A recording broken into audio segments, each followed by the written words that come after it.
Bonjour les amis, je suis très heureux de pouvoir vous retrouver pour cette base du mois d'avril 2026. Avril, qu'est-ce qui dit avril dit c'est le printemps et forcément, vu que c'est le printemps, je veux aujourd'hui vous parler de l'amour. Tadam. Tu sais, en fait, la réalité, c'est que je pense que l'amour, ça nous concerne tous. Tu sais, qu'on soit comblé en amour, qu'on soit en manque, qu'on ait eu des blessures ou pas, etc. La réalité, c'est qu'on a tous besoin de pouvoir aimer. Et là, on a tous besoin de pouvoir être aimé. Et d'ailleurs, le Seigneur lui-même veut nous rejoindre dans cette réalité humaine parce que Dieu est amour. Alors, vous savez, en fait, en français, on n'a qu'un mot, amour, mais dans le grec ancien, il y a plusieurs mots qui désignent finalement ce que c'est l'amour. Et la Bible en utilise principalement trois. Le premier, c'est l'amour éros, qui est un amour passionnel, qui est lié au sentiment, à l'attirance. Ça, on le retrouve vraiment dans l'affection romantique. Voilà, je suis en forme. Tu sais, et Eros, il ne faut pas confondre Eros et pornographie. D'accord. Aujourd'hui, ok, érotique, pornographique, on est un peu de la même chose, mais en grec, vraiment, le mot porneia, c'est l'immoralité sexuelle. Et bien sûr, alors Satan a déformé cela, mais l'Eros en lui-même n'est pas mauvais, parce que c'est une dimension de l'amour humain. En deuxième position, nous avons l'amour philéo, qui est l'amour de l'amitié, des relations sincères. C'est celui qui va nous permettre de construire justement des liens solides qui sont basés sur l'affection, sur la confiance. Et puis, il y a en troisième l'amour agapé, qui est un amour qui est complètement différent, parce que c'est un amour qui est inconditionnel, qui ne dépend pas finalement de ce qu'on va recevoir au retour. Et c'est cet amour-là que nous sommes appelés à vivre les uns avec les autres. Qu'on est appelé à vivre ça ensemble. Jésus a dit, si vous avez de l'amour agapé les uns pour les autres, alors tous sauront que vous êtes mes disciples. Le sujet est important parce que le sujet est de saison. Et quand je parle de saison, je ne parle pas du printemps, mais Jésus va nous donner des signes qui vont précéder son retour, les signes des temps, de la fin des temps. Il parle de guerre, de catastrophes climatiques, de la persécution des chrétiens, et toutes ces réalités-là sont plus que multipliées aujourd'hui dans cette saison spirituelle. Elle dira la suite de cela en Matthieu 24, les versets 12 à 14. Et parce que l'iniquité se sera accrue, l'amour agapé du plus grand nombre se refroidira, mais celui qui persévérera jusqu'à la fin sera sauvé. Cette bonne nouvelle du royaume sera prêchée dans le monde entier pour servir de témoignage à toutes les nations. Alors viendra la fin. Quand il parle d'un grand nombre de personnes, il fait évidemment référence à ceux qui croient en lui, à ses disciples, donc à nous aujourd'hui. Elle dit, à cause de l'iniquité anomia, l'amour agapé du plus grand nombre se refroidira. Le mot iniquité, c'est dans le grec ancien, il va désigner la condition et l'attitude d'une personne qui vit sans se soumettre à la loi de Dieu, que ce soit dans une forme de révolte ou d'indifférence envers ses commandements. Donc l'iniquité, c'est avant tout une attitude intérieure qui va tolérer, justifier ou banaliser le péché. Ça vient en fait quand le mal n'est plus choquant, quand la conscience devient de moins en moins sensible et qu'on s'habitue progressivement à ce qui déplaît à Dieu. Donc l'iniquité commence dans le cœur avant de se manifester dans des actions qu'on appelle péché. Mais il faut bien comprendre que l'iniquité, ce n'est pas un truc qui nous tombe sur la tête un beau matin comme ça, sans crier gare en fait. C'est un processus qui est progressif. Ça commence parce qu'on est dans une exposition répétée au péché. Et c'est la vérité, on est dans le monde, on est exposé au péché, que ce soit par les médias, que ce soit dans la culture, dans l'environnement ou nos relations. Puis à cela vient une forme de tolérance. Ça en rejette plus clairement. Ah, c'est pas si grave finalement, tout le monde le fait. Puis vient la justification. Ah, mais tu sais, Dieu me comprend. Tu vois, dans la situation où je suis, etc. Puis il y a la grâce. Je suis sous la grâce. Et enfin, la normalisation des choses, c'est quand le péché devient acceptable.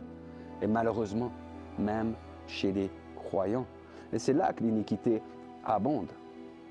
Vous savez, c'est cette forme justement de désensibilisation spirituelle qui se fait doucement, qui commence justement par un étouffement de la conscience, etc. Et le danger, c'est qu'on peut continuer à pratiquer notre foi extérieurement. On vient à l'église, on continue les choses, mais on perd toute la sensibilité intérieure. Et ça va se manifester parce que tout d'un coup, on abaisse les standards bibliques. On édulcore la vérité pour qu'elle devienne acceptable. Et puis la sainteté, elle est remplacée par le confort. C'est exactement ce que je vous disais dans la définition de l'iniquité, ce mot anomia que je vous donnais tout à l'heure. C'est un processus qui est lent, qui est subtil, mais qui est dangereux et qui prépare le terrain pour un refroidissement spirituel profond qui se manifeste par l'amour agapé. Parce que l'iniquité sera accrue, l'amour agapé du plus grand nombre se refroidira. Et quand on saisit tout cela, vous savez, il y a le texte de Romains 12, 9. Et là, tout d'un coup, il prend une dimension qui est vraiment différente. Voilà ce que Paul écrit en Romains 12, verset 9. Que l'amour, donc agapé, soit sans hypocrisie. Ayez le mal en horreur, attachez-vous au bien. C'est intéressant parce que ça veut nous dire, la première chose, c'est que l'amour agapé peut être corrompu.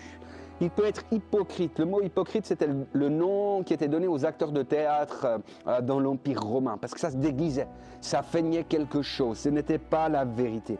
Et c'est ce que Paul écrivait à Timothée quand il parlera des chrétiens de la fin des temps, en disant qu'ils ont l'apparence de la piété, mais ils vont renier ceux qui ont fait la force. Donc pour ne pas laisser de place à l'iniquité, Paul est clair, on doit avoir en horreur le péché et toute forme de compromission. Et on doit s'attacher au bien, on doit être lié avec le bien. Tu attaches deux personnes ensemble, elles ne sont pas libres de leur mouvement, elles doivent se mettre d'accord. Et quand tu es attaché au bien, tu dois te mettre d'accord avec le bien pour pouvoir avancer. Mais c'est important parce qu'on doit se rappeler qu'on ne peut pas être ami du monde et ami de Dieu. Vous savez, le monde, il tolère le péché, il tolère le concubinage. Il tolère le mensonge, il tolère l'adultère, il tolère l'homosexualité. Mais la Bible nous dit que ces choses-là sont de l'ordre du péché. Alors que le monde n'honore pas Dieu, tu sais, je veux dire à quelque part qu'il tolère l'iniquité, est-ce qu'il y a quelque chose de logique. Mais cette logique-là, ça ne peut pas être la nôtre. Même si tout le monde le fait, même s'il y a la grâce, etc. Parce que l'objectif, c'est que notre amour agapé ne se refroidisse pas. Et tu peux faire tous les calculs que tu veux, tu peux faire toutes les gymnastiques que tu veux. Voilà. Notre amour doit être sans hypocrisie.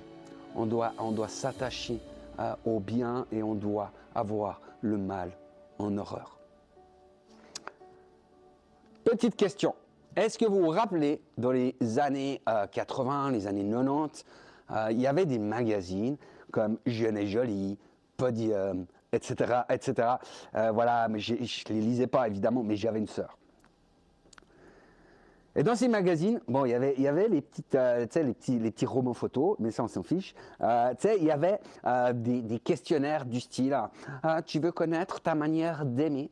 Alors réponds aux 20 questions qui te révéleront quelle est la forme de ton amour, s'il est agapé, philéo ou éros. Tu sais, et à quelque part, on pourrait nous-mêmes faire une sorte de test comme ça, tu sais. On pourrait, première question par exemple, est-ce que j'obéis seulement quand c'est facile? Si c'est le cas, ben ça c'est plutôt l'amour philéo.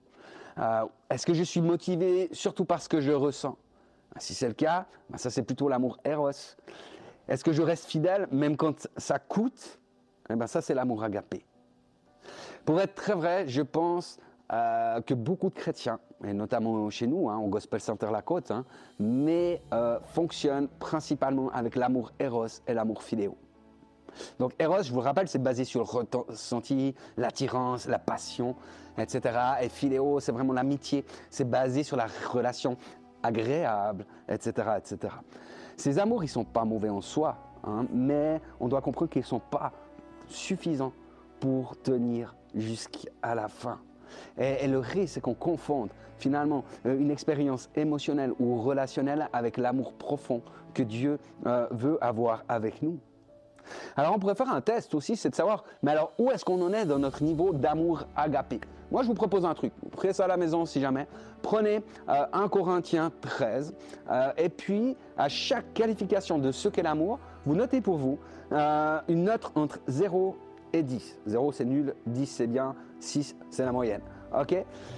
Et parce que je crois que ce texte est à quelque part comme un miroir personnel. Tu sais, l'amour est patient. Ouais, ben, comment tu réagis quand on te dérange? L'amour est plein de bonté. Est-ce que tu es intentionnellement bon? Il ne s'irrite pas.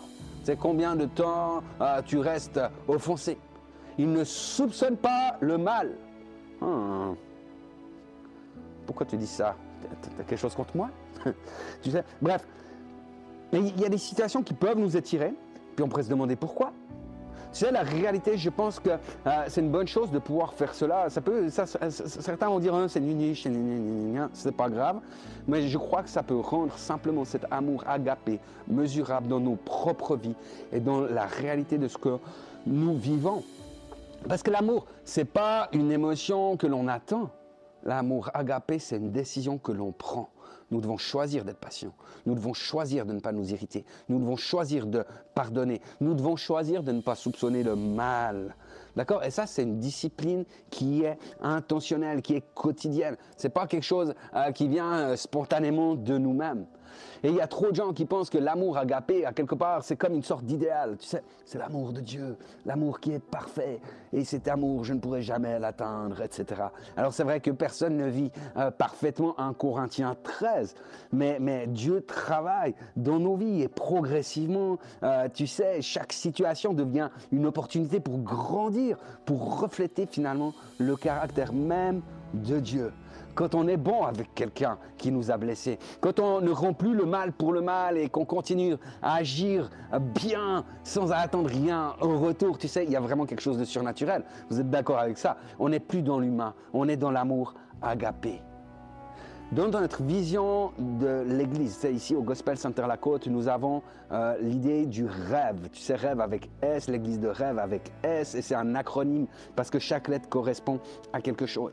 Et sous la lettre V, il est écrit que nous voulons vivre des relations authentiques et extraordinaires. Et je vous lis juste le petit paragraphe parce que je pense que vous ne l'avez pas tous en tête. Il est écrit « La communion fraternelle que nous vivons les uns avec les autres est vécue comme un privilège et une culture. Nous voulons être connus pour être une église qui aime Dieu passionnément, et à cause de cela, nous aimons les gens passionnément, ainsi que notre ville, notre région et notre monde. Nous voulons que nos relations soient extravagantes. » Jésus a dit, « Comme le Père m'a toujours aimé, moi aussi je vous ai aimé. Maintenez-vous donc dans mon amour. Si vous obéissez à mes commandements, vous demeurerez dans mon amour, tout comme moi-même, j'ai obéi aux commandements de mon Père et je demeure dans son amour. Tout cela, je vous le dis pour que la joie qui est la mienne vous remplisse vous aussi et qu'ainsi votre joie soit complète. Voici mon commandement. Aimez-vous les uns les autres, agapéo, comme je vous ai aimé. Demeurez bénis.